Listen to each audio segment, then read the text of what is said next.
औज़ुबिल्लाहि मिनश्शैतानिर्रजीम बिस्मिल्लाहिर्रहमानिर्रहीम।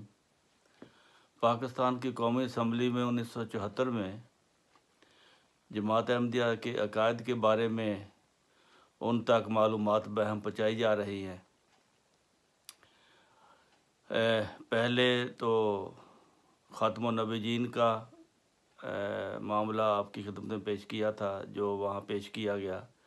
अब कुरान करीम के बारे में हम जमात अहमदिया कुरान करीम के बारे में क्या यकीन और अकीदा रखती है, उसका ये सिलसिला है। आज की तीसरी वीडियो है ये। तो मैं अर्ज़ कर रहा था कि कुरान शरीफ पढ़ने से हज़रत मिर्ज़ा साहब ने हमें बताया है कि इसको समझने से और गौर करने से खुदा ताला के साथ मोहब्बत पैदा हो जाती है। इंसान खुदा ताला का हो जाता है। दुनिया उसको नहीं समझती, लेकिन खुदा ताला के साथ उसका एक ताल्लुक़ पैदा हो जाता है। ये कुरान करीम की बरकत है। फिर फरमाते हैं जुमला एक मकाम मोहब्बत ज़ाती का है, जिस पर कुरान शरीफ के कामिल मुतबईन को कायम किया जाता है। यानी जो कुरान करीम की मुकम्मल ताबेदारी करता है, उनको ये मकाम हासिल होता है। उनके रगो रेशा में इस कदर मोहब्बत इलाहिया तसीर कर जाती है कि उनके वजूद की हकीकत बल्कि उनकी जान होती है, और महबूब हकीकी से एक अजीब तरह का प्यार उनके दिलों में जोश मारता है, और एक खारिक आदत उन्स और शौक़ उनके क़ुलूब साफ़िया पर मुस्तवली हो जाता है, जो गैर से बकुली मुनक़ते कर देता है।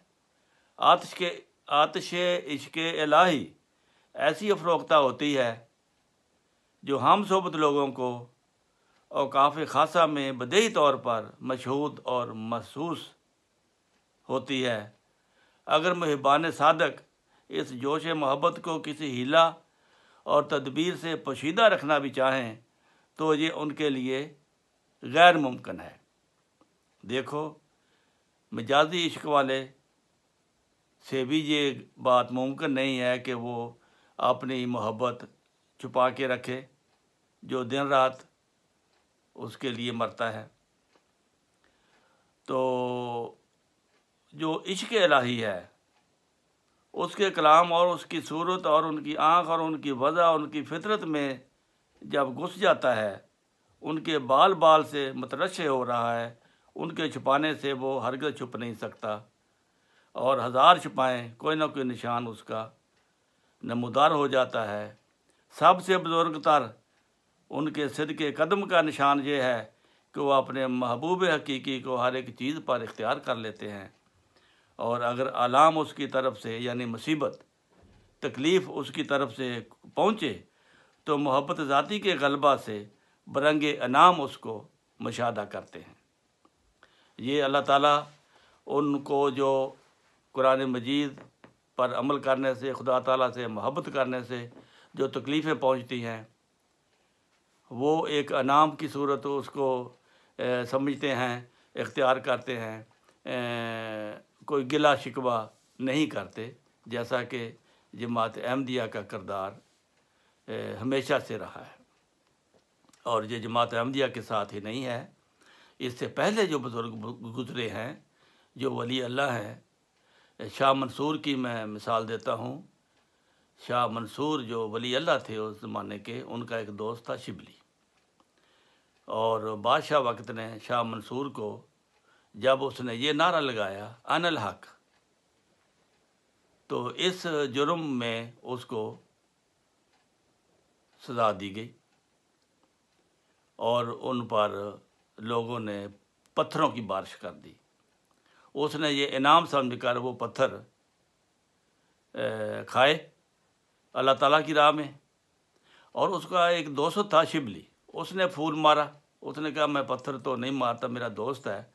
उसने फूल मार दिया लोगों को दिखाने के लिए कि लोग कहें कि इसने भी कुछ मारा है। तो क्या हुआ, फिर उसने कहा, शिबली ने फूल मारा, मंसूर ने ये पुकारा, हाय ना मार यार, मैं तो पहले ही मर चुका हूँ। यानी शिबली को उन वट्टों की तकलीफ़ नहीं हुई, उन पत्थरों की तकलीफ़ नहीं हुई, उस दोस्त के फूल से तकलीफ़ हुई है। यही मिसाल इस असम्बली की थी कि असम्बली में जमात अहमदिया ने जुल्फ़िकार अली भुट्टो ने जब यकीन दिलाया कि मैं सेकुलर हूँ, मेरे नज़दीक मजहबी आज़ादी है, तो मैं जमात अहमदिया की मुखालफत कभी नहीं करूँगा, मुझे आप वोट दें। तो जमात अहमदिया ने उसको पूरे पाकिस्तान से वोट देकर उनको कामयाब कराया। मौलवी कौसर न्याजी सियालकोट का था, वो उस वक्त जेल में था, उसका इलेक्शन भी जमात अहमदिया के खुदाम ने लड़ा और उसको इतने वोट हुए कि वो पूरे पाकिस्तान में तमाम MNO से सबसे ज़्यादा वोट उसने हासिल किए। वो इतना मुतासर हुआ कि रवा आकर वो बैत करना चाहता था, लेकिन उसकी बैत कबूल नहीं की गई कि अभी आप जज्बात में हैं, आप जाएं फिर देखेंगे। तो शुक्र है, नहीं तो ये फिर ये भी बदनामी हो जानी थी जमात की बाद में, क्योंकि वो तो उसका तो करैक्टर ही अजीबोगरीब था। बहरहाल ये वो असम्बली है जिसको जमात अहमदिया ने अपना खून पसीना देकर, अपना खर्च करके, अपनी मेहनत करके, अपने लोगों को पीपल पार्टी को वोट देने के लिए कहकर उनको कामयाब कराया था। और इसका ये सिला मिल रहा है कि अब जमात अहमदिया की मुखालफत करके मैं वोट हासिल करके फिर हमेशा के लिए कुर्सी सदारत पर बैठ जाऊंगा। तो इसके लिए और भी कई मिसालें हैं, मैं अपनी मिसाल भी आपको बताऊंगा। बहरहाल नुक्ता जमात अहमदिया का असम्बली में जो बयान किया गया वो ये है कि कुरान करीम की मोहब्बत से अल्लाह ताला की मोहब्बत और उसके रसूल की मोहब्बत पैदा होती है और इसका कोई सानी नहीं है। अगर इस मोहब्बत के दौरान कोई तकलीफ़ जमात को, अफराद को होती है तो वो इनाम समझकर उस तकलीफ़ को सह लेते हैं और अपना मामला खुदा ताला पर छोड़ देते हैं। तो ये है असम्बली में